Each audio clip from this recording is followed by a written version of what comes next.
Luke here, SimBoxx. We're back today again with another one of our Instagram live interviews. Today we'll be speaking to boxer, turned trainer and part-time pundit, Jamie Moore. Really excited to speak to Jamie Moore today. There's plenty of topics of conversation that we want to bring up with him. So really looking forward to this one. See members of the team joining there, Ewan and Sean. Hope you guys are well. Hope all our followers are well during these difficult times. So, keep safe. And we'll continue to bring as many interviews as possible. So we're just waiting for Jamie to join in, and then I can add him, and we can start the interview. As always, if you have any questions, pop them down in the comments, and I can add them as best we can. We do have a lot of things to go over already, but we'll try and fit in as many as we can. Jamie's just joined here, so we can add him into the conversation.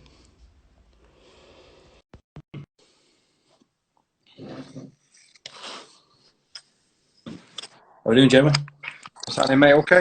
Yeah, all good. Is the connection all right there? Can you hear me okay? Yeah, I'm okay, yeah. You hear me? Yeah, all good, thanks. So I think first and foremost, to start off with, you keeping safe and well, and the family's well during this lockdown situation? Yeah, just making the most out of what we can do, really. There's nothing much you can do except just crack on with it. Yeah, absolutely. I think, it just happens to be Sod's Law that, this whole lockdown situation has been accompanied by the best weather ever, and we just can't make the most of it. The world's healing itself, man. I've been saying this for ages. Ever since this happened, it seems like the weather's booked up, and maybe everyone's been a bit kinder to the planet in a, not in a sort of direct way, but it's giving itself a bit of a chance to rest and heal up. So maybe we're doing more damage than we realise. Yeah, definitely. So what have you been doing with yourself during the lockdown? Have you been keeping yourself preoccupied and busy? Do you know what? I've got to be honest with you. I'm pretty enjoying having a bit of time away. This is my 5th week now, so we had to self-isolate before everyone's officially had to do it because Nigel wasn't too well in the gym. Just after the last weekend, the week after the last weekend of the boxing. So Mark Leach should have been boxing. The shows got cancelled, and then Nigel got. It turned out to be nothing, but Nigel was a bit poorly, so I shut the gym down. We'd been around each other's families, so they had to isolate. We took the kids out of school, isolated ourselves. So we've done just over a week longer than everyone officially had to do it. So, right, okay. So I think after the first week was not too bad. I've enjoyed doing stuff what you don't really end up doing with your kids when they get to about 14, like my son is. My son used to be everywhere with me. He used to come to all the boxing shows when I was working for Sky. And over the last 3 years, they just don't want to do anything with you because the teenagers, they want to be out with their mates. So because we've had to isolate from everyone else, it's given us the opportunity to play football in the back garden and go on bike rides and stuff like that, and our exercise. So it's given us the opportunity to do things what I probably never would have done again. So even though it's a terrible situation for everyone, there is positives what you can pull out of it. Yeah, definitely. I think that's the most important thing is that, as long as everyone can keep themselves busy, any odd jobs around the house or in the garden that they've put off doing, as long as you can get things done and be proactive, then, like you say, spending time with the family, you can't buy time like that, especially in the long run as well, just making everyone realise how much they've actually got. Mm-hmm. As opposed to what they've not got, making them appreciate, putting everyone in a position to sort of sit back and appreciate what they've got and have a bit of gratitude. So I think in the long run, even though it's a horrendous situation, and God, I can't imagine what people are going through in terms of the people who've lost loved ones and stuff like that. But I think it's going to make people appreciate what they have got in the long run much more. Yeah, definitely. So if we switch back over to the boxing, and we could, as a fan of yours, and we could be here all day breaking down your career and stuff. So I tried narrowing it down to a few different segments that I messaged you about. So I think we start off back into your career. You retired in 2010, and then obviously you went on to transition into training. At what point in your career did you decide that you wanted to become a trainer? Was it always something that was a burning ambition while you was fighting, or was it something afterwards? I never did. So me and Steve Wood set up a gym. I think it was opened in 2008. So Steve Wood's got a business aside from the promoting, he runs an engineering company. Mm-hmm. He bought a new warehouse, which was massive, and we set up a boxing equipment company in 2005. And basically said, there's too much room for me only for my engineering stuff. We can stock all our equipment there, but why don't we open a gym there? So we opened the gym up, and it's an amateur boxing club in the evenings. But what he said to me was, when you retire, you can use it to train fighters. And I said, you can fuck off. I'm not I said it's a babysitting job. I'm not doing it. And honestly, never in a million years could envision myself being a trainer. And what happened was Steve kept asking me to train fighters, so I was in there just basically making ends meet, earning a few quid doing personal training. And he kept popping his head in, saying, I've got this kid here, why don't you train this lad? And I kept saying, no, I'm not training fighters, no way. And then one day he came in with Tommy Coyle, and he said, introduce me, this is Tommy. But I said, oh, I know Tommy, I follow him on Twitter and stuff. And he said, he's looking for a new trainer, you don't fancy helping him out, do you? I said, well, you fuck off with this. So he said, listen, he's only got 6 rounds, just, why don't you just do a bit of moving around on the pads with him and see what you think. So I said, listen, I'll help you out if you want helping out, but it's just like a one-off. So took him on the pads and had a bit of a move around with him, and I'd watched Tommy fight, and basically, because he loves Rocky, he thought it was Rocky. And he was just swinging, in his fights, he was just trying to knock everyone out, swinging from the trees, just being exciting. And when I took him on the pads, you could see he had form, he had a bit of technique, good feet and all that. And I'm just having a conversation with him saying, why do you fight like you did? You can move and box, you got a good jab. That's what you should do more. And then, so that was the sort of start of 7 years of me trying to get him to do it all the time. Really, most of the time, but what a journey we had, you know what I mean? Yeah, most definitely. There's something that I was going to touch on a little bit later on, and just to finish, looking at your career as a boxer, because we'll just look at that briefly. But we can't not speak about the Matt Macklin fight. I put a clip on social media earlier on, obviously back in 2006, and like I mentioned in the tweet, it was an instant classic. And it's whenever there's the greatest British fight of all time or anything like that, it always comes up in conversation. How is it to have took part in that, and how do you feel now, so many years later, looking back on that fight and the reputation it has? It's sort of, every single week I must get at least 20, 30 mentions of that fight. Literally still now. So I'm 16 years on, and you still, 14 years on, is it? And still people talk about it. And I've said this loads of times in different interviews, but when I turned pro, I had no ambitions of achieving anything really, because even though I knew my style would be more suited to the pros, I was coming off 3, or not won a fight in the last 3 fights in the amateurs. I felt I was hard done to. I thought I deserved the decisions, but I just didn't go my way. So, in terms of credentials or people anticipating that I'd do well, it wasn't really there, except for people who was close to me. So, my ambition was only to put on good fights. I remember doing the interview in Manchester Evening News, and I basically said, listen, people work hard to earn the money. I was delivering beer just before I turned professional. So give me a job to turn pro. And I said, listen, I realise how hard it is for people earning money. So if anyone's willing to buy a ticket to watch me fight, my only hope is that they leave the venue and go, fucking hell, that was 20 quid well spent.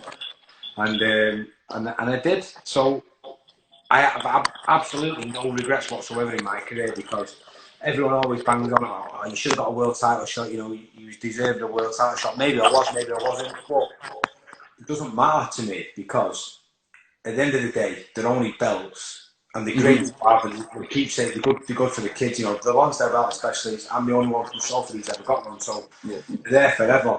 But in terms of I feel like I've got more respect and stuff from boxing fans and people in boxing in general, because of the fights I was involved in, more than I could have ever got by being, a boring fighter, but a 3-weight world champion. So I have no regrets. And the Macklin fight is the sort of fight what I'd imagine everyone who sets out to be a professional wants to be involved in. I certainly did, and I knew it was going to be that sort of fight. That's why, in a way, that's why I took it, because I didn't really have to take that fight at that point in time. But I felt like I was being pushed into a corner to give me British title. I wasn't in the mood to sort of be dictated to and told what to do. So I took the fight, and I told everyone it would be fight of the year. Yeah, definitely. So you mentioned there about world titles, and you didn't get the opportunity. And when the conversation comes up, or the conversation arises of in recent years of the best British boxer that never won a world title, it's always yourself and Kevin Mitchell that tend to be in that kind of line of conversation. But it's good to see that you don't have any regrets there, or any bitterness towards it not happening, because like the career that you had more than made up for it. Regrets in general, not just boxing, but in any part of life, they're pointless really, because all you do is you damage yourself, you eat yourself up, and you sort of, it's impossible to fix or to change what's been done.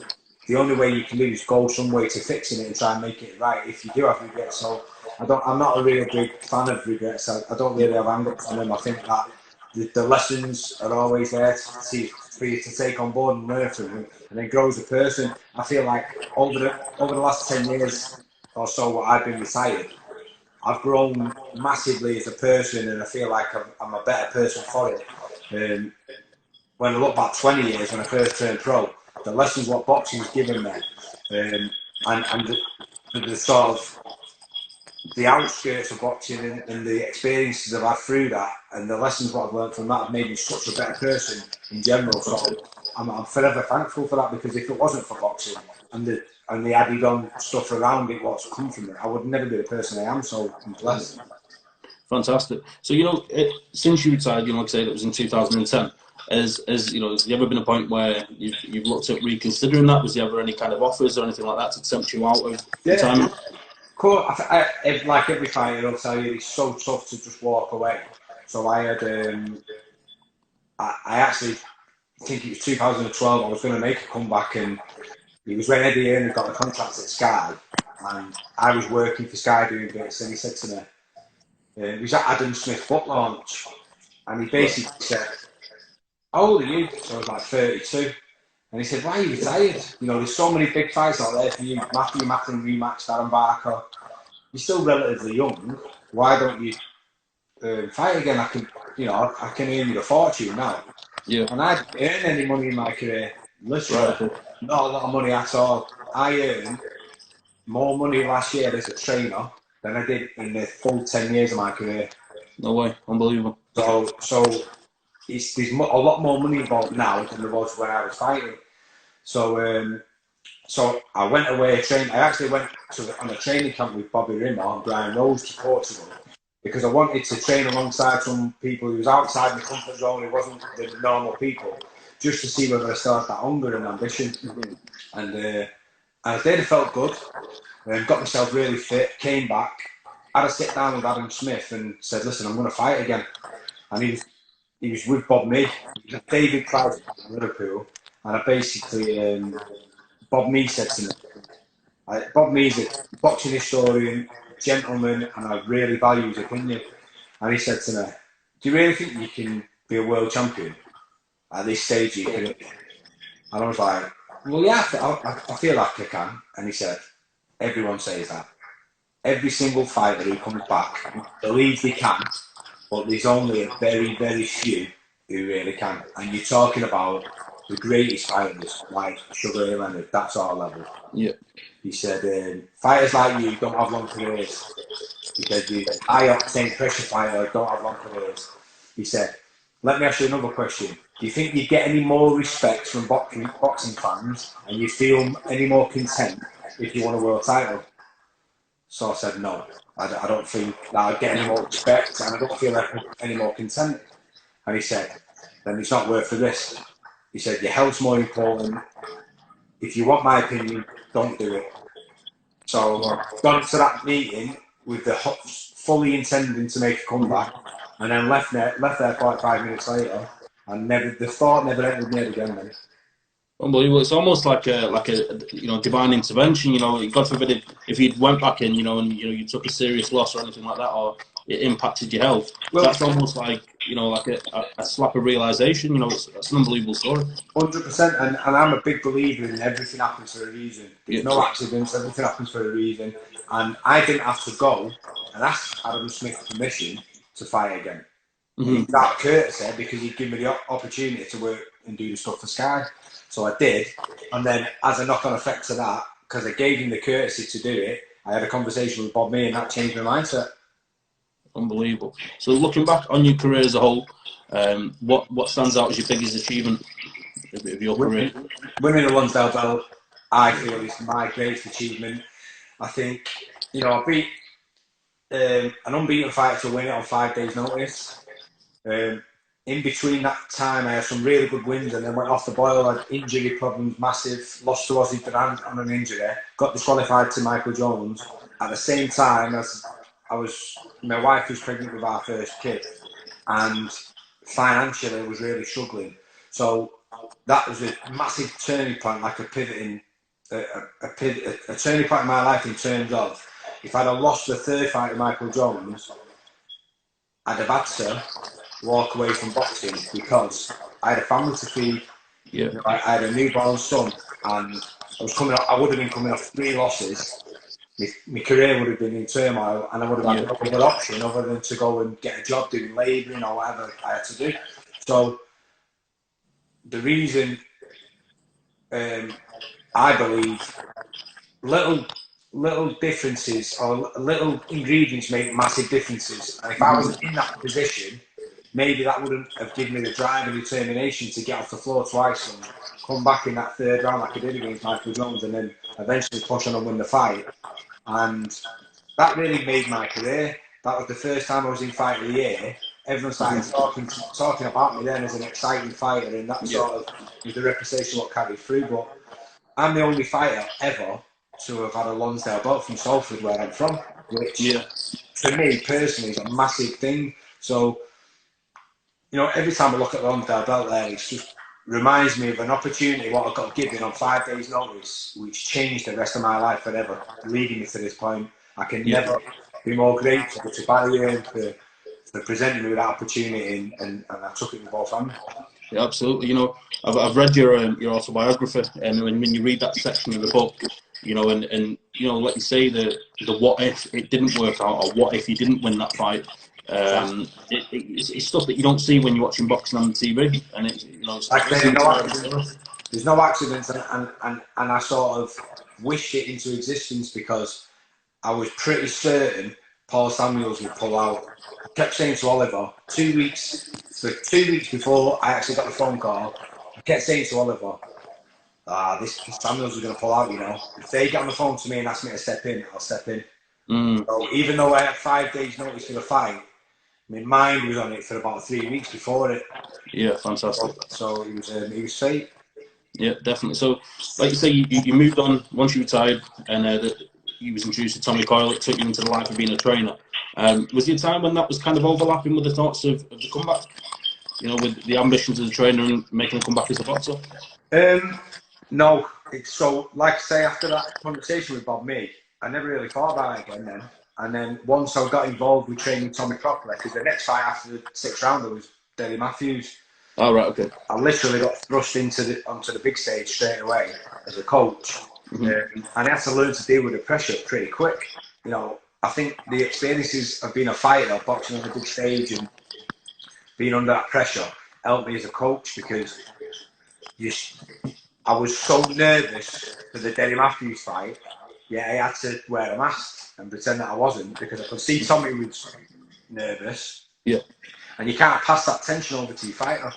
So, and I don't get nervous anymore. I get excited like I used to when I was fighting. But my experiences as a fighter carried me through and helped me in those early situations.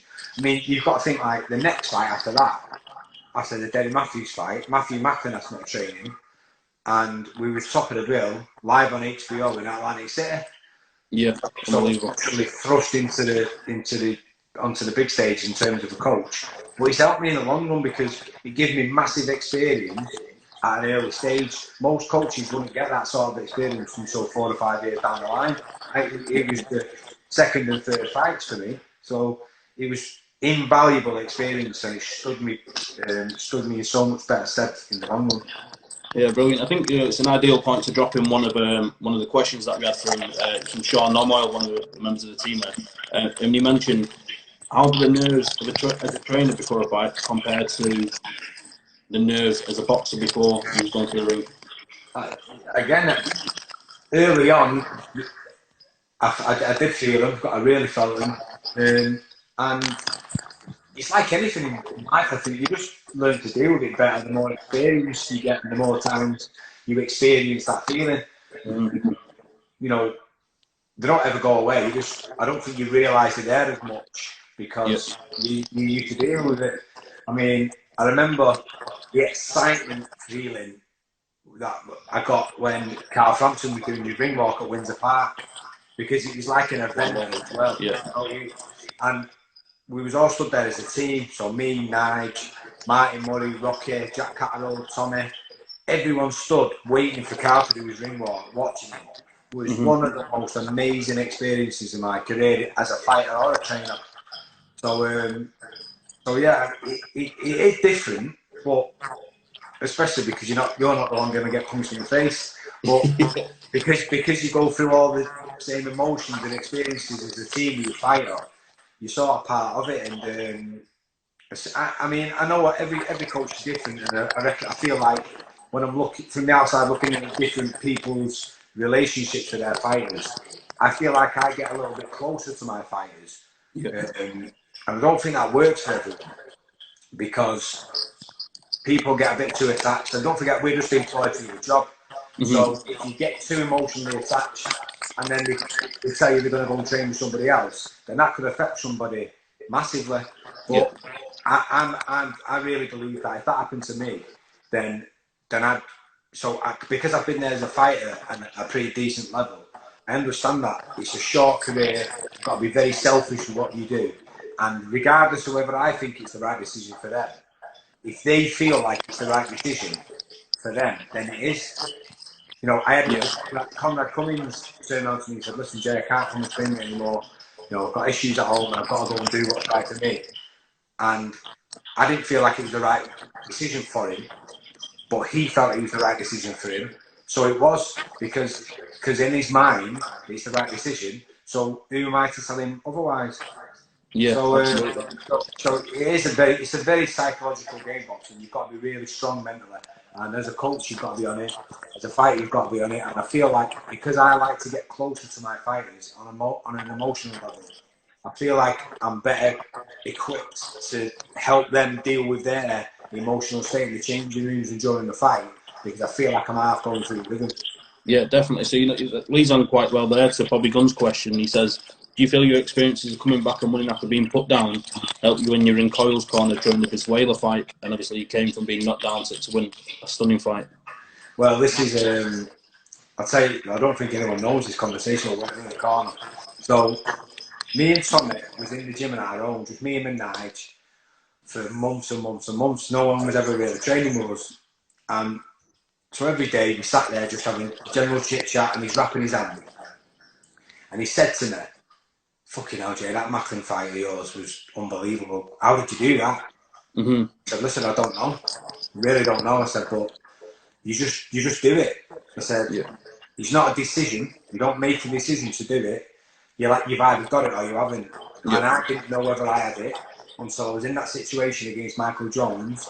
And my back was against the wall, and then all of a sudden, an instinct just kicked in, and I just went with it.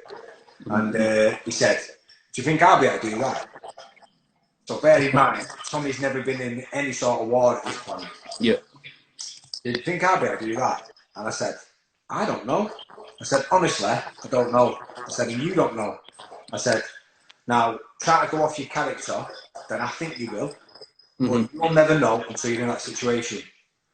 So, fast forward 6 months, and he's at the end of the 6th round. He's been dropped twice, and when he got knocked down the second time, he was actually in the corner where I was. Yeah. and he was making this noise. So when you wind it, there's this horrible noise what some fighters when you get caught properly, you can't breathe for about 5 seconds, and he's making this noise like this noise like this. Unbelievable. And he looked at me and shook his head like that, and I went, "Get up!" Yeah. And he just shot up, and he was nearly crying. The look on his face was like he was happy. And he sort of took a big deep breath, and then luckily the bell saved him.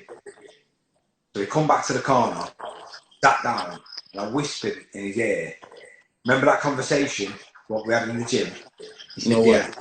He said, "This is that moment, can you do it?" And he just nodded his head like that. So I tapped him under the chin, and he looked up at me, I went, "Can you fucking do it?" And he went, "Yeah." I went, "Well, fucking come on then, let's go." And that was it. That was the conversation done. And I, from that moment in time, I never had to have that conversation with him afterwards. No way. It's a great story, you know, and especially with, like, linked in with the footage that Sky Sports have put out recently with the backstage footage of you guys, you know, gloving up. Put it on today, actually. They posted it today. Yeah, I watched it back, and it's, you know, to hear that story after watching that. Well, what happened was, the reason they didn't get that on conversation, so if you watch that back, they're always coming to me in the corner shouting instructions to him, and then after a certain point in time they go to Nige, and Nige is shouting because my battery went dead in my microphone. So the reason they didn't get that conversation was because the battery went dead. Unbelievable. So what we want to do next is if we could just look through your stable as a whole and just get, like, you know, a brief chat about each member of the stable. So I think a good point to start with. Don't miss any out. Don't miss any out. I've got 10 fighters, so don't offend anyone. I'm there or thereabouts.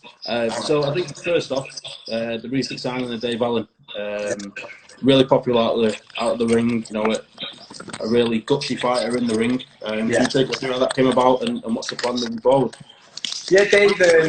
I've been copied into social media posts with Dave for 2 years, and basically, people saying you should go to Jamie. I think it'd be good for you. You know, you're a good suit. I think, you know, I like the atmosphere in his gym, stuff like that. So I had an idea at some point he might ask me, but, you know, obviously I don't really know him, or I would never be in a position to have a conversation with him. I wouldn't ask anybody to come and train with me anyway. That's just not the way I do things. If someone asked me, then I'd sort of consider it. But I had in the back of my mind that if Dave asked me, then I'd say yeah, because I like him. He's a good character, and he'd fit well in our gym. Not everybody is suited to come into our gym because you've got to be a bit laid back. I like having the crack.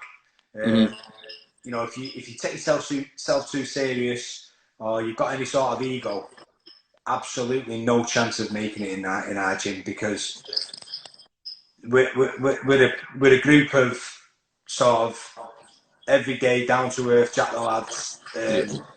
We don't wear anybody with any sort of ego and stuff like that. It just wouldn't fit in.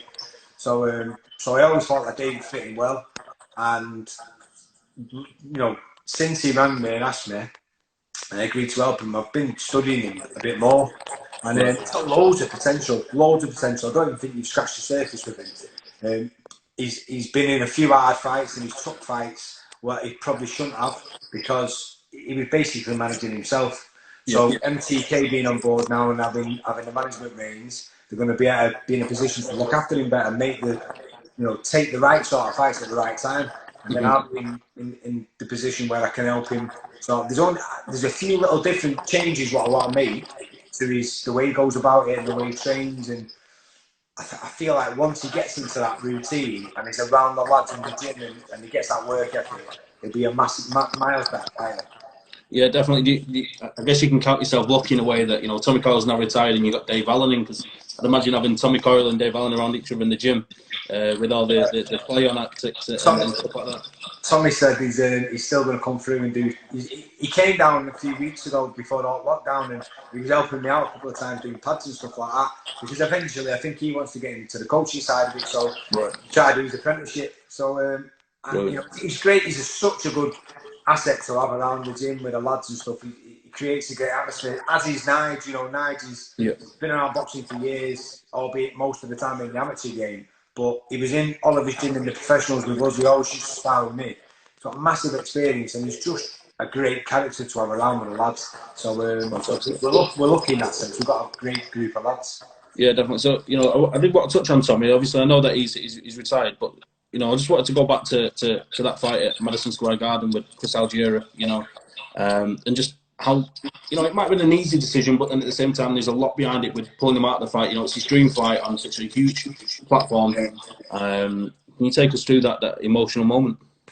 Yeah, you can imagine Tommy, his pride, was always one of the big reasons why, because I always felt like Tommy is one of them fighters which would need saving for himself.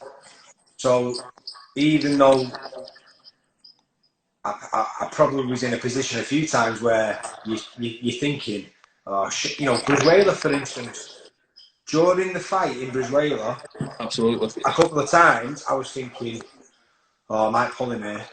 You know, and the saving grace for that one was the body shots.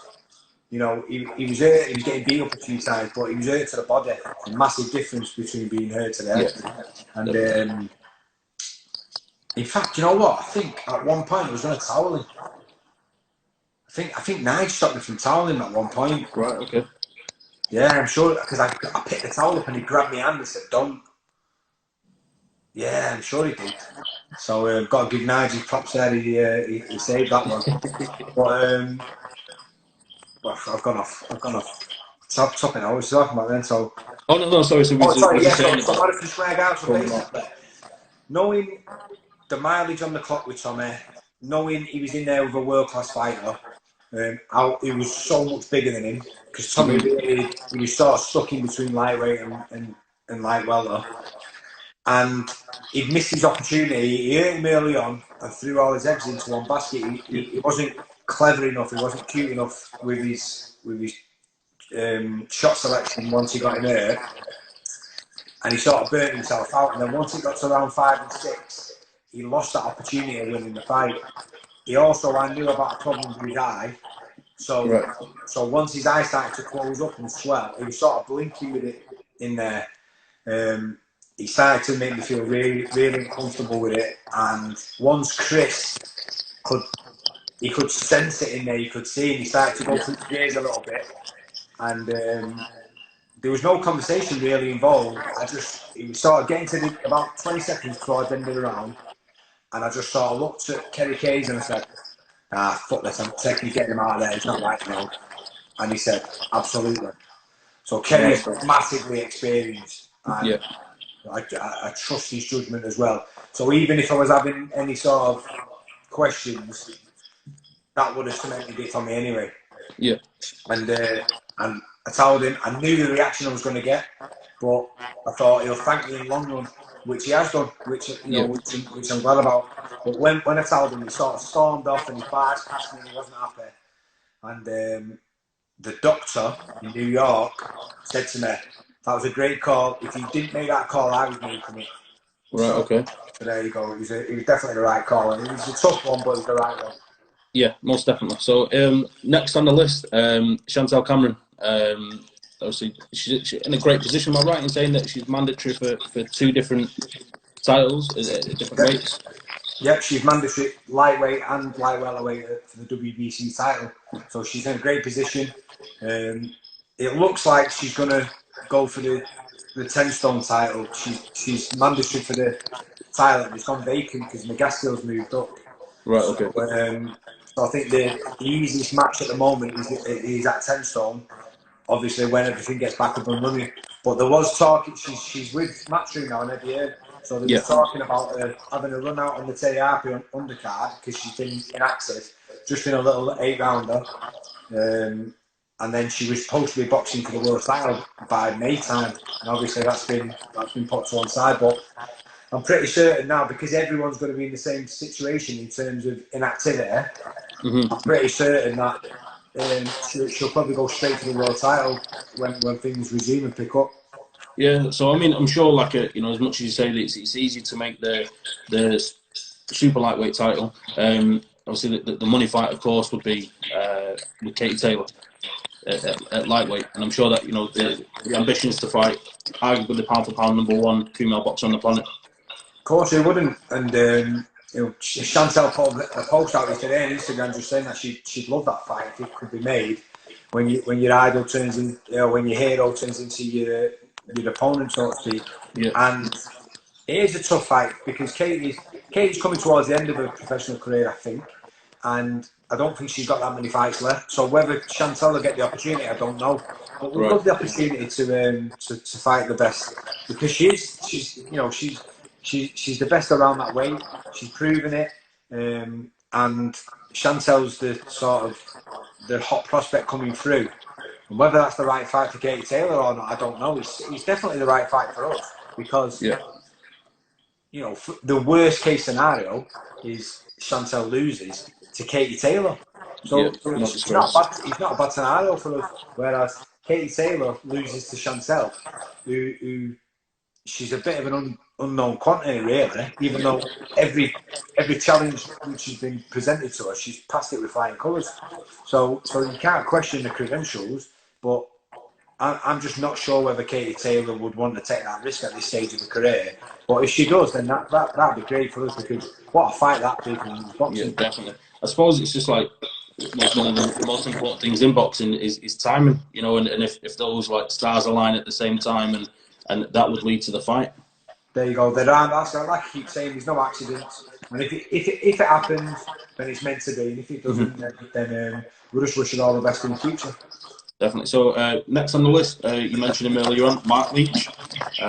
He's on the cusp of British title opportunities. He's tough in a mandible, There's not many around the bantamweight. He's done a British eliminator and won that a shutout in Scotland.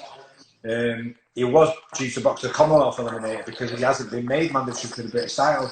He's the English champion, and he doesn't sell tickets. That's probably what's stalling him a little bit because promoters are a bit standoffish with him because he didn't sell tickets. But he's a massive talent, and Lee McGregor and Farouk are the two champions at the moment, or the two main guys at the moment in that division.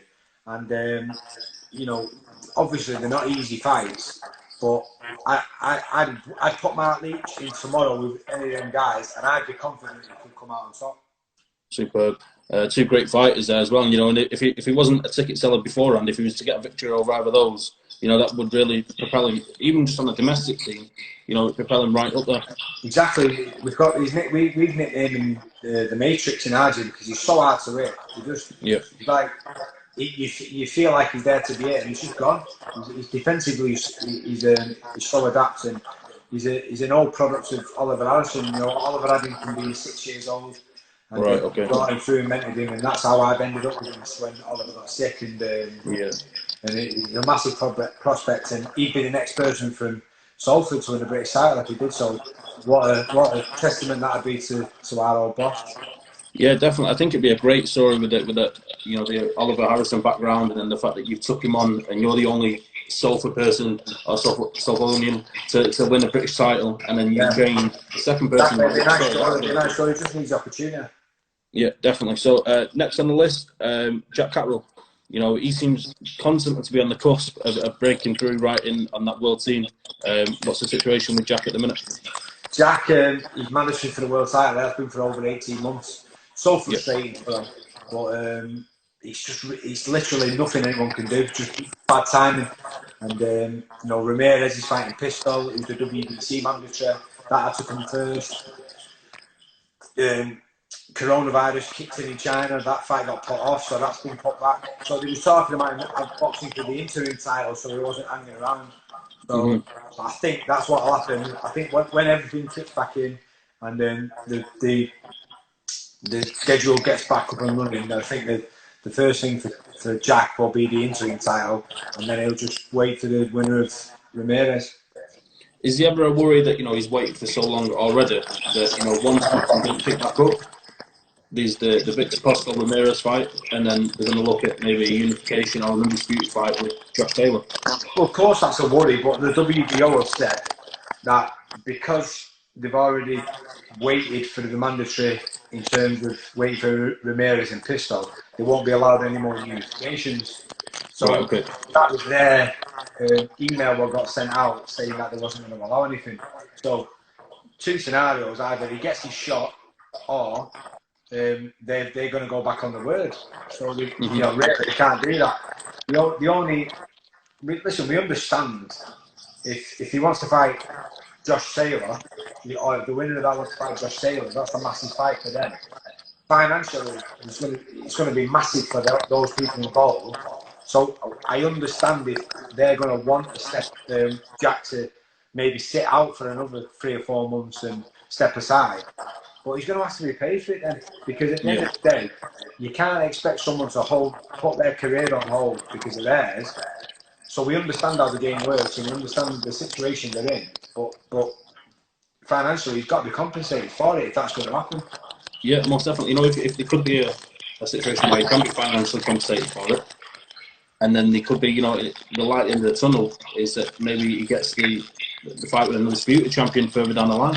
Yeah, listen, if the scenario unfolds that Jack wins the interim title, gets well paid, gets paid money to step aside because that's a big unification fight, there's going to be massive money involved, then that's maybe a scenario you can see unfolding. But from my point of view, from Jack's point of view, we want the scenario to be, okay, he's got to wait for Pistol fight to fight Ramirez, so he has to box for the interim, but then he fights the winner of that straight away. And then, that's the ideal scenario for us. But it's the sort of it's the best choice of a bad situation, really. It's just been heartbreaking for him. You can't fault his dedication, though, because he's been brilliant through it all. Yeah, definitely. He's almost like British boxing's best kept hidden gem, if you like, because he's never put a foot wrong. Victories over O'Hara Davis and other fighters like that. He's right there on the cusp of it, and he's just, like you say, waiting for that opportunity to break through. Yeah, maybe. I think the O'Hara Davis fight probably didn't do him any favours or justice because of the fight it was. It was a bit of an anticlimax to it. But O'Hara Davis punches that hard that we couldn't take chances in that fight. Jack was just winning every round. I felt just nipping it, and it was Davis because Jack was in control. It was Davis who had to set those. He had to set the risk and try and force the fight. We didn't have to do that, so it was a bit of a standoff, and probably that's not done his reputation any good. But he put in a fantastic performance last time, which was live on ESPN Plus in America, so that would have upped his stock a bit there.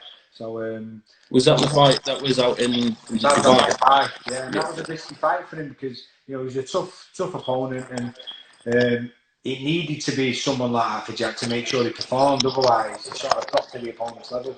So he can't afford to do that at this stage now. Yeah, so another fighter on the cusp of another world title fight, Carl Frampton in the WBO title fight with Timo Harrington. Yeah, 3-weight world champion. Ireland's only fighter to have won titles at 3 weights. So it's a massive opportunity for Carl. From what I understand, the deal's in place. They're just waiting for this to be uplifted now, and then they can, depending on how long it goes, I think there could be a problem with the venue in terms of Windsor Park. It's going to be difficult to do it there the longer the time goes on because it's going to be getting onto autumn and winter. So they might have to revisit the venue if it goes on for much longer. But hopefully, by say September time, that fight can happen and it'll be at Windsor Park.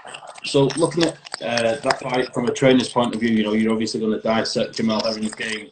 Given his physical attributes, he's huge at the weight.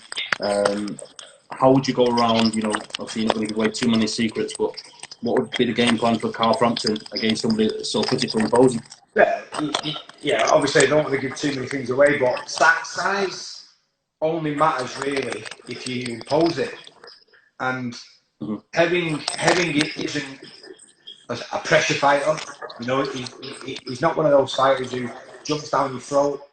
Certainly not continuously.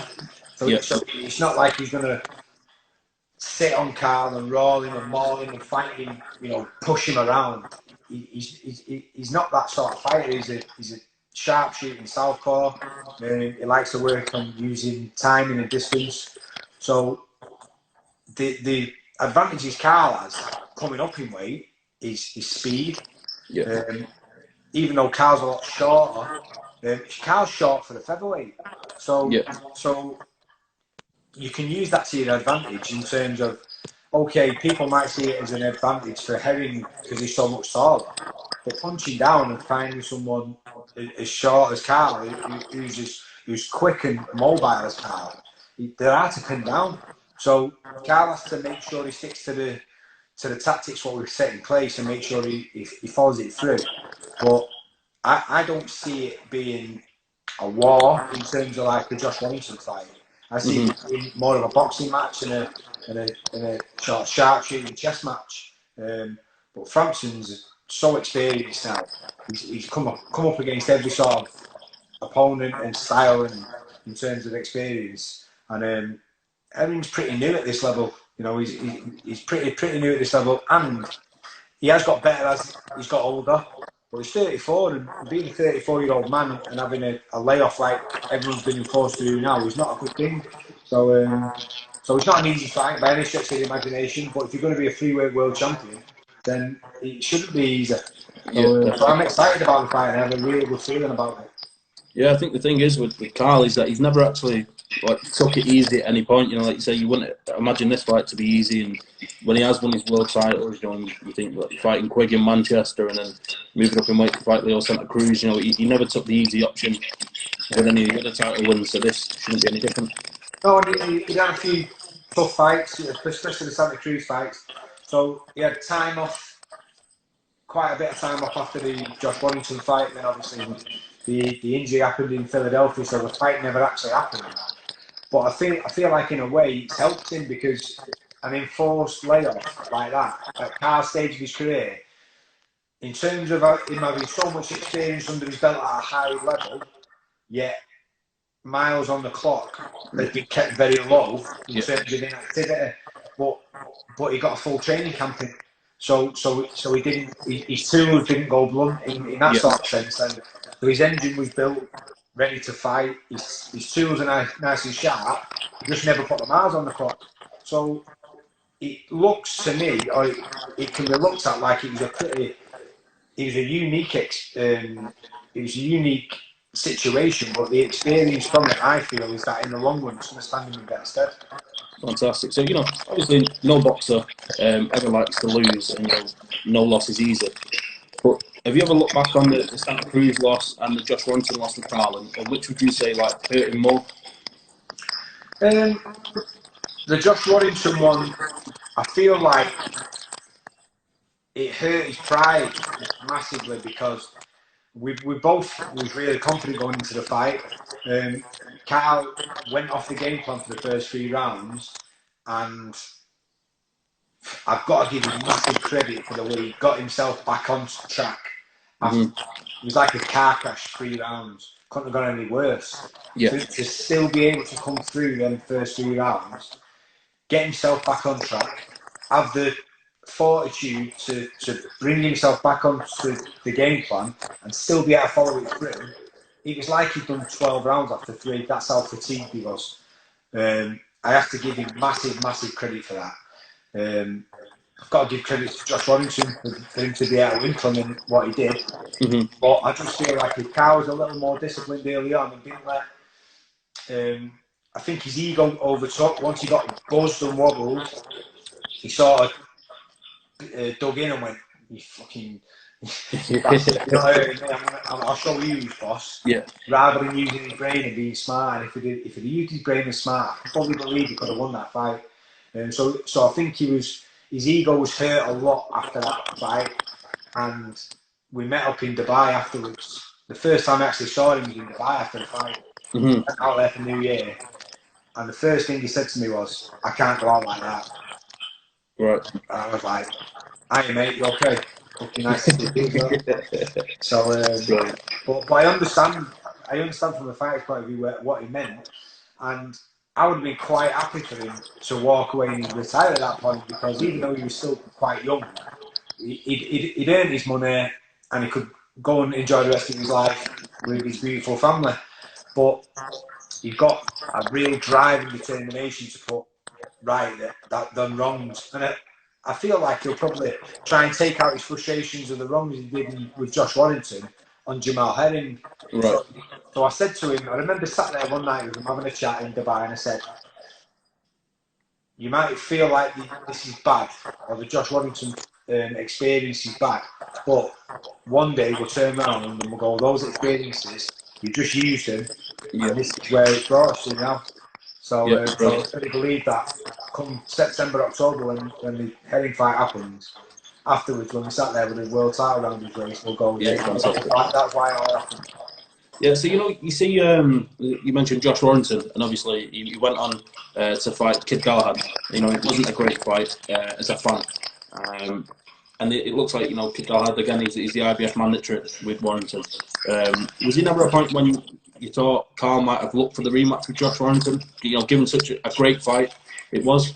Yeah, we spoke about maybe I think it was last summer when I think around about the time we was in Philadelphia, and he was saying if Josh can't get a unification fight, because I think it was after Philadelphia, I think Warrington and Frampton have been made fight of the year by the Boxing Board of Control. Yeah. So they were saying, if worst case scenario he can't get a unification fight, what about a rematch with Frampton? So we said we'd love that fight. I feel like it'd give us an opportunity to put right those wrongs, what we feel that we could have done. But we understood that Josh felt like he wanted bigger fights and he didn't want to come backwards and have the Frampton rematch. So it was spoke about, it just never come to fruition. Right, okay. I feel like I could sit here all day talk about Carl Frampton's career, but there is other boxers that I want to mention. Martin Murray, a really interesting stage of his career. What's next? We're just waiting to find out now. So obviously, he hasn't got time on his side. What he has now got, what he's never had before, is an American visa. So right, okay. That's held him back in the past in being able to get bigger fights in America. I know he could have had some massive fights in America on the back of the controversial loss to Sergio Martinez, and on the back of his gallant effort against Golovkin. On the back of those two fights, he could have had some massive fights in America, and unfortunately, it could never happen because he couldn't get a visa. Now he's got that visa. It's just a shame that it's a bit late on for him, but he's still young enough in terms of performance-wise, and he's still boxing at a decent level and performing well enough to have some big fights. So he's MTK been on to Top Rank, put his name in there and said, if there's any fights out there what you feel like would be a good matchup for ESPN in America, then let us know. So like I say, it's just a matter of sitting back and waiting for what opportunities come up.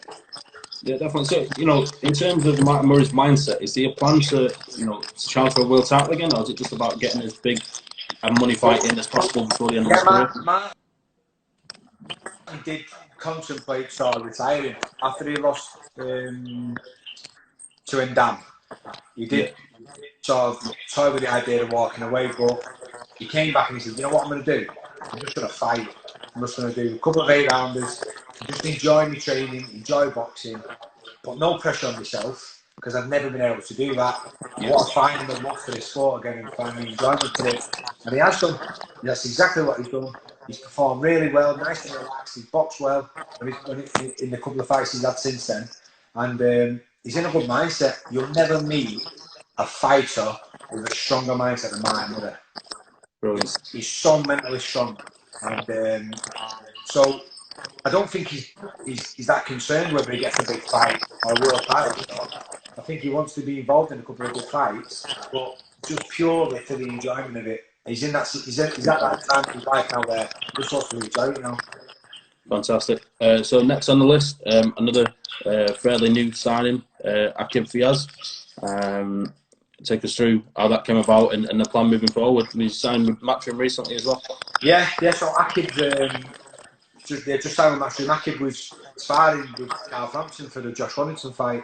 I asked Nige to get me an amateur. I said to Nige, get me an amateur who we'll be able to put it on Francis for 4 rounds. Right. Similar to what Josh Waddington will. And he came up with, got him down, I'd never seen him. And the first minute into the spar, I turned around to Nigel and said, fucking hell, this kid can fight. He was only 18 at the time. Right, okay. And he said, this kid wants to turn pro with us. So in the January, he did. He came pro with us. And he was always searching forward for pressure fighting in the amateurs. But he can box like fuck. He's got such a boxing brain. He's a lovely kid. Got a lovely family around him. Really grounded. So committed. He's got all the ingredients for a fighter to go all the way. Truly believe that if he stays as committed as he is, he listens and he keeps educating himself and learning and being around all the fighters what he is. That in 3 or 4 years' time, I truly believe he can be a world champion. Fantastic. So it'll be a really exciting journey to follow. One of our writers, Ben, he actually completed a Q&A article with Akib recently, so that's going to be out on our website, so that'll be a really good read as well. Yeah. Next, you mentioned Rocky Fielding, a really interesting point in his career as well.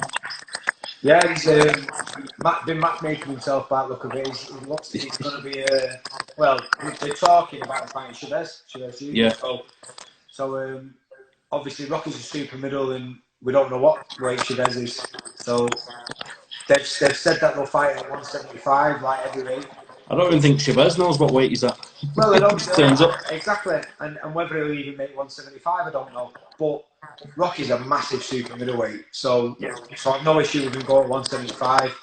And I feel like stylistically, Chavez is made for him. So I think that's a good fight, but I'm not too sure about how committed Chavez is or whether he's just sat there bored while he's sat at home, in lockdown. But I do hope that fight can be made because obviously with Chavez brings a decent amount of money in America, so Rocky will get well paid for it, and I feel like it's a fight what he can win and look really good in. Yeah, definitely be a great fight for Rocky. I think when you look at Rocky and you look at his career, he's only ever lost to Callum Smith and Canelo. You look at those two and what they've gone on to achieve. Yeah, there's a really bright future ahead for Rocky. With the right fights. You look at, like say, Chavez Jr. It'd be great to see Rocky Fielding right back in the mix. Yeah, Rocky going out to Germany and winning the world title again is another one of my favourite moments in boxing. Absolutely. Not just including my career. And he's a really underestimated fighter. Punches so hard, and like you say, probably because of the manner of the victory against Smith, where he probably doesn't get the credit what he deserves for all his other victories. But that was a shootout. That really was one of those fights where it was whoever landed, and Rocky got put down, but then Rocky wobbled Smith and absolutely had him going backwards, and then walked into the finishing shot. So it was a shootout, and anyone could have won that fight in that manner. But I feel like a fight like Chavez is the perfect style for Rocky. He really would blend well, and I think he'd look really good doing it. But he just needs the opportunity again. He's one of those fighters where he's been there and achieved, but he's 32. 33 nearly, and he just needs that opportunity to prove it. Yeah, definitely. For some reason, Jamie, I just noticed that we have like a minute 30 left. I think it's an hour session. So what I think we'll be best doing is ending this, and we'll start it back up again and carry on. Okay. Okay, so we was live there with Jamie. Unfortunately, it does seem to be time constraint to an hour, so we'll restart this with Jamie as soon as he can join back on the live video. Really interested and really enjoying speaking to Jamie there. It's fantastic stable he's got, and it's really easy to get waylaid with time. So hopefully Jamie joins back in here, and we'll add him back onto the conversation.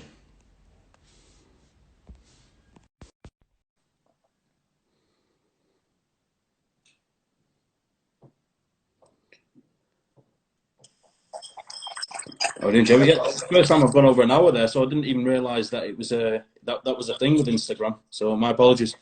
No worries. Yeah, so we were just touching up there on like you say, Rocky Fielding. He's only 32, and those big fights are still there for him. be it Chavez Jr. or getting back in on the world title scene? Yeah, like I say, he just needs the opportunity. But MTK having a close relationship now with Top Rank in America. There's going to be the opportunity for some big fights, and maybe over there in the States as well. So yeah, we'll see what comes up with him.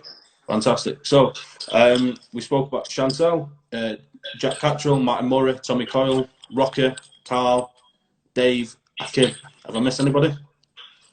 Stevie Ward. Stevie Ward, of course. He was in the Golden Contract most recently. Yeah. I said to Stephen Ward nearly 3 years ago when he came to me, just short of 3 years, I said, you're never a light heavyweight. I said, you're a cruiserweight, you're fucking massive. Yeah. You're going to kill yourself. No, I can do it, I'll get down. And to be fair, he got smaller in terms of his frame because he's one of the most dedicated athletes I've ever come across. Right. And, but to a fault, because the only reason he could make light heavyweight was because he was so disciplined, but disciplined to a fault. He was basically malnourished. Right. And after the Liam Conroy fight, I said to him, if you say you're going to box at light heavyweight again, I'm not having any involvement in it. I'm not doing it. It's too dangerous. And then he got the opportunity to do the Golden Contract. And he ran me up and he begged me, he said, please, Jay, let me have this opportunity. It could change my life. You know, I could earn enough money to buy me house for my family. So he put me in a position where, you know, I couldn't have said no, because he felt the risk reward was sort of worth it in terms of his life. So I said, right, okay, do it, but if you lose, he's probably going to be down to the weight, and you move up to cruiserweight straight away. So he agreed, went in there, and even though it's never nice to lose, for me, and for him and his health in the long run, the best way you can lose when you're struggling at the weight is like he did. Got caught cold, got caught early, never recovered. The ref jumped in and stopped it. Perfect. Because, like I mentioned earlier on, no miles on the clock, no sustained beating. You know, as the fight goes on longer, that can lead on to more serious problems. Yeah, of course. It's short, sharp, bump over within a minute and a half. So we took a gamble, didn't pay off, but he came in the gym just before the lockdown. He was about 15 stone 2, and he had abs. Yeah, unbelievable. Literally, how on earth he made 12.7? I don't know. Unbelievable. And he seemed taller because he'd filled out that much. Yeah. He looks like an heavyweight. He doesn't look like a cruiserweight. So he was crazy in doing like heavy, but he gets to reinvent himself now at cruiserweight, and cruiserweight's a division where, you know, it's not stacked with talent. So there's going to be a lot of opportunities to come up for him, especially with MTK behind him. You know, they always get in the fight for opportunities. So yeah, I'm excited to see what happens with Stevie. Yeah, definitely. I think, you know, someone's mentioned in the comments there, and it's, you know, it's comparable to the Tony Bellew situation. You know, the way he used to boil himself down to 175, and then he moved up to cruiserweight, and he went on to win the world title at cruiserweight. You know, so if you wanted to look anywhere for inspiration, then, you know, look at Tony Bellew and what he done. Exactly. It's a well-known fact that when you're struggling to make the weight, you don't hold the shot the same either, and his punch resistance will definitely improve. I mean, obviously, because of the big jump in the weight divisions, the punch harder at cruiserweight as well. So it'll balance itself out to a certain extent, but his ruggedness and his toughness, I think, will improve by moving up, because he'll be more solid at the weight. Yeah, definitely. So, is there anyone else in the stable there that I've missed? You know, I think that's it. I think that's all 10. Yeah. So, you know, you mentioned, like, you know, go back to the early days that you didn't even think you was going to become a trainer, but then you went on to have Sean McGoldrick, of course. There's the other one. I knew he was 10. See, this is the problem you have when you have a big stable. Sean McGoldrick he was the last fighter out actually before the lockdown. Yeah. And again, he was another one who he'd gone away. He lost while we was out in Philadelphia, and went away, put about 2 stone on, 3 stone maybe. Yeah. And I didn't ever think he'd box again. And we had a conversation over Christmas. I just rang him up just before Christmas it was, just to see how he was and just have a catch up really. And he just came up to the gym for a chat. He drove up one day from Wales, had a chat, and he said to me, "Do you think I should fight again?" I said, "It doesn't fucking matter what I think. Matters what you think." I said, "You know, if you're content with walking away from boxing and you can get a job and you can be comfortable for the rest of your life and sleep at night, then walk away. Just do it. You know, it's a tough game, but the reason you lost the fight, he lost to a Somba, who's not a bad operator, Yeah, of course. more than capable of beating him. But I told him the way to beat somebody like that is to take the tempo away from them. Don't wait for them. They'll try and counter shot you on the way in. You have to give them a little feint and get close. And basically, it's work rate and tempo. That's how you beat something like that. So I said, the thing is with Sean, the only way to improve him at the moment and get him to perform better is by fucking hard work. Right, okay. And up until that point, he'd done it in patches, but never really sustained it. Because I think when I'm looking back at it now, he was unbeaten, and what was working for him up until that point had worked. So maybe he was thinking in the back of his mind, well, I don't really have to work any harder or change my style. Almost like a cruise control. If it's not broke, don't fix it. Yeah. Then he come up against the Somba, and it didn't work. So it made him sort of sit back. So I said to him, go away, enjoy your Christmas, but if you want to fight again and you want me to help you, I can definitely help you.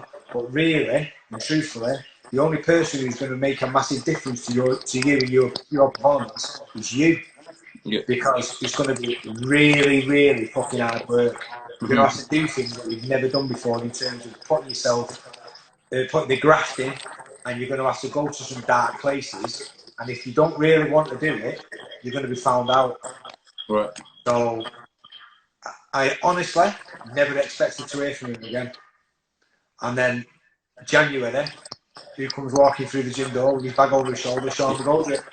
Fantastic. And I swear to God, I've never seen anybody apply themselves in terms of making a difference compared to how he was before than him in that training camp last time. He was an absolute himself, and he went in there and put a performance in against a guy who was, you know, a relative journeyman, but he was a tough guy, hardly ever been stopped. He went in there and performed out of his skin, and I was dead proud of him because it wasn't the victory in terms of the person he beat, but it was a victory over himself. Really, he'd overcome a lot of personal demons. It took a man to be able to do what he did. So fantastic.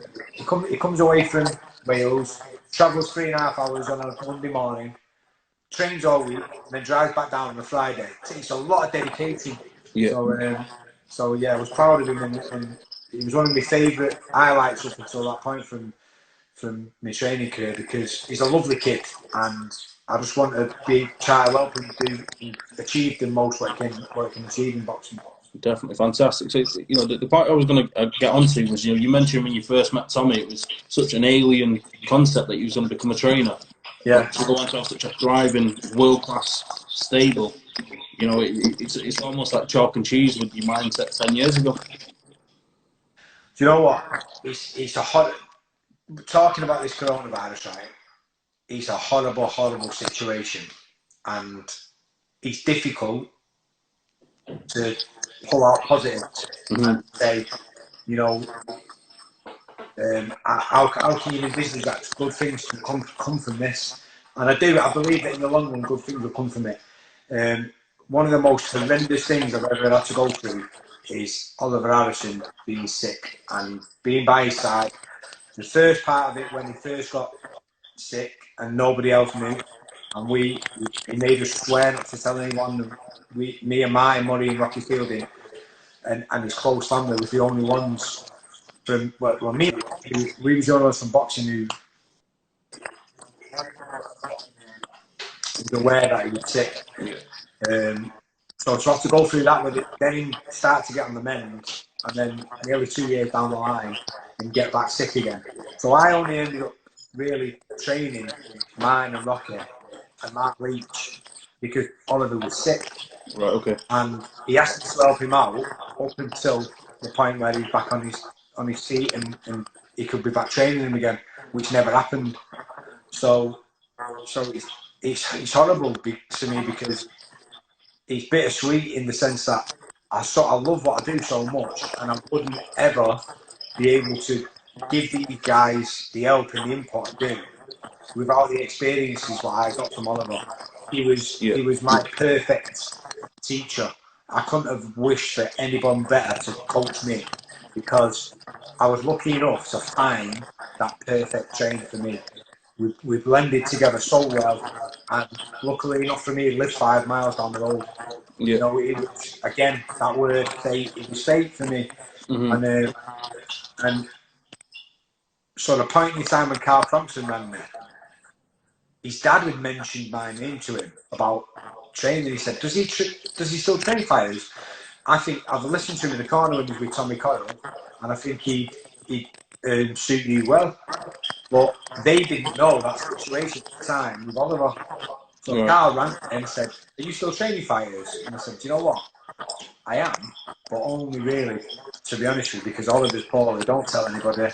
But I'm training Mike and Rocky as well as Tommy, and that's how that came about. So I've ended up with a big stable of fighters on the back of those guys coming, but on the back of literally one of the worst things and worst experiences that I could ever have gone through in my life. So I always feel, even though it was a new starting point in my life and sent me down a different path, it's really hard for me to feel like it was a positive thing. Yeah. Because it stemmed from something so negative. Yeah, such a bittersweet moment. Yeah, it's a difficult one. I want to look at it and go, wow, that was the starting point of the new path that I went down, and it's been such a brilliant journey. And it has. It's been. I'm probably enjoying this career as a trainer more so than I did my own career.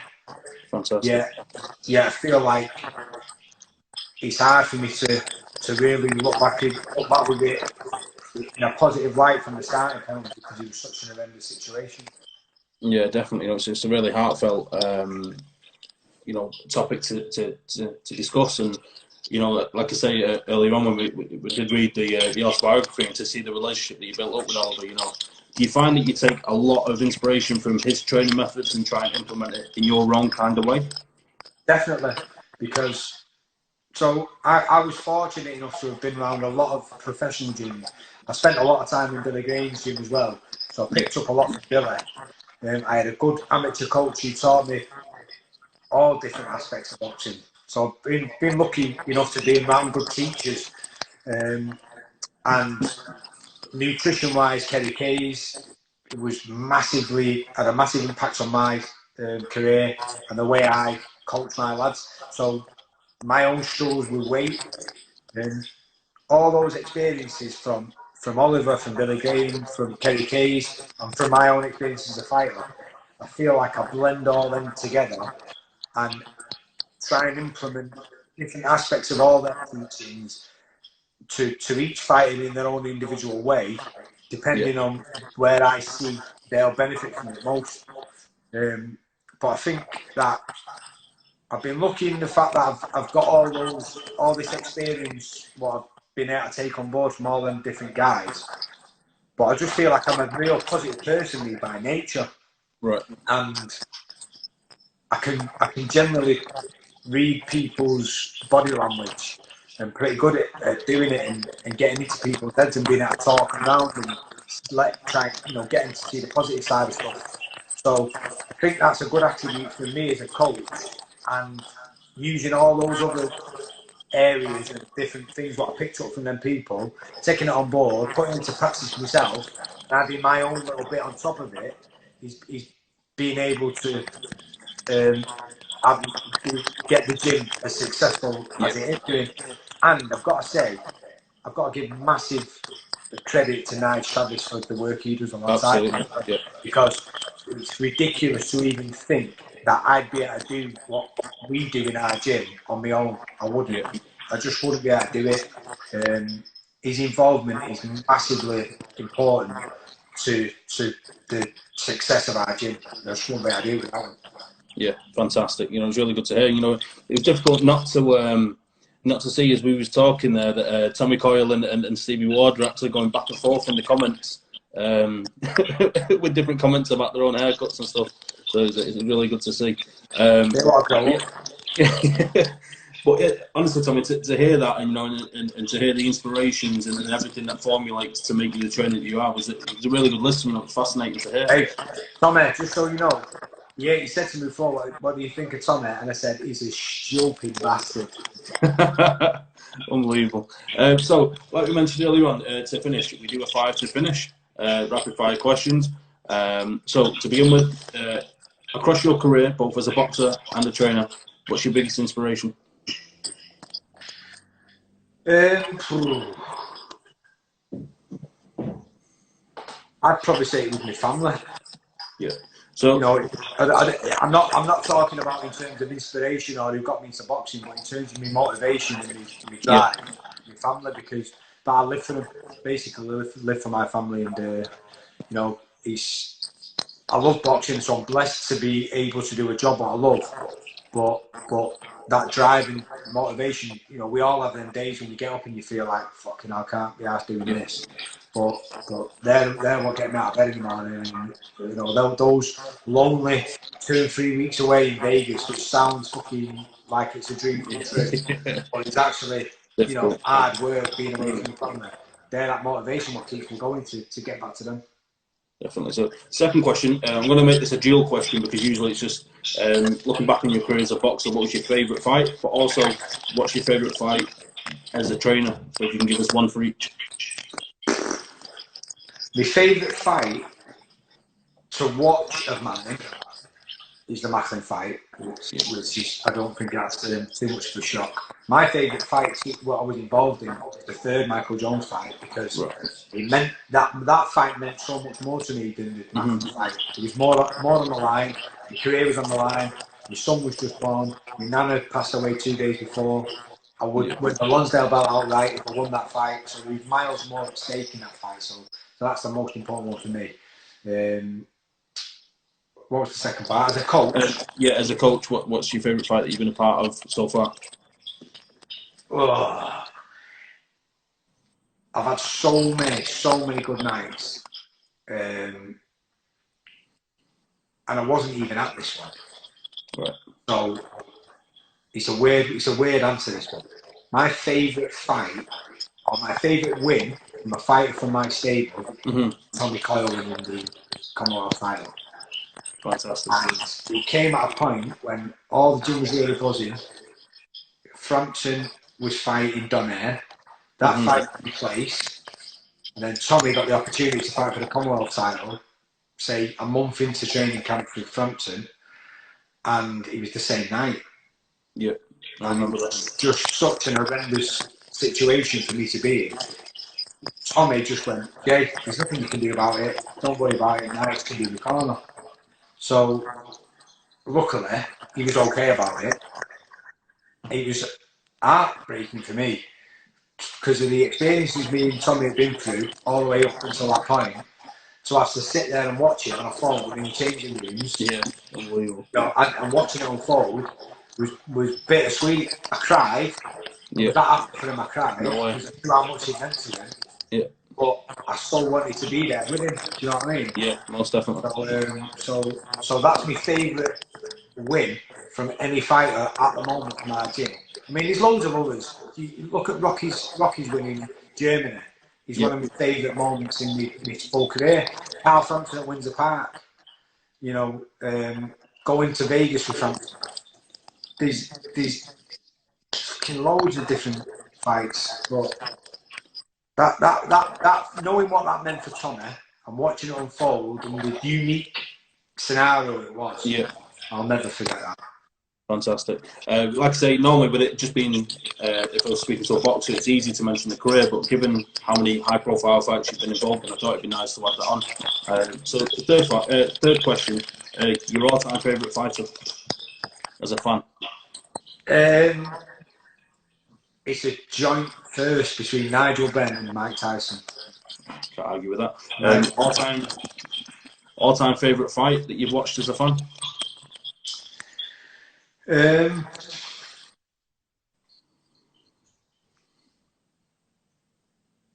I'm trying to think of one. So one of my favourites. So I'm gonna go with one an obscure one because everyone always probably says Corrales Castillo for obviously for the right reasons. Guy Ward, them sort of fights. There was a fight, Michael Brody versus Neil Swain, and it's when Mike Brody fought for the British title. It was the first British title fight I was ever sat ringside for, and it was an absolute war. So if anyone fancies watching a proper good British title fight war, go and watch that. Michael Brody v Neil Swain, one of my all-time favourite fights. And I used to watch it when I was about 17, after I'd been to the fight. I used to watch it continuously, thinking, fucking hell, I want to be in a war like that one day. Yeah. And then you went and got it with Michael. Fast forward, 12 years later, I was retired, half punch drunk and been involved. So, last question. At your ideal weight, if you could fight any boxer from that weight class in history, who would you have liked to have fought? Marvin Hagler. Yeah, great shot. Because I feel like our styles would have blended. I feel like I probably would have got twatted in the end. But what a fight that would have been for the fans. Great. Well, Jamie, it's been an absolute honour to share the past hour and 20 minutes or so with you. We've gone through everything that I wanted to mention there, so I just want to give you a big thank you. Thanks for taking the time out of your day. No, it is all done, by the way, so you can see in my little bar, Mosey's bar. Brilliant. Yeah. That's exactly what you need during the lockdown. Fantastic. They're the shorts for the Ryan Rose fight, and by the way, there's a picture of me and Anthony Farnell when we fought each other in the amateurs. What a picture that is. I won that one, by the way. Sorry, Anna. Brilliant. Well, thanks for your time, Jamie, and I'm sure we'll catch up again at some point in the future. No worries. All right, pal. Take care. Thank you very much.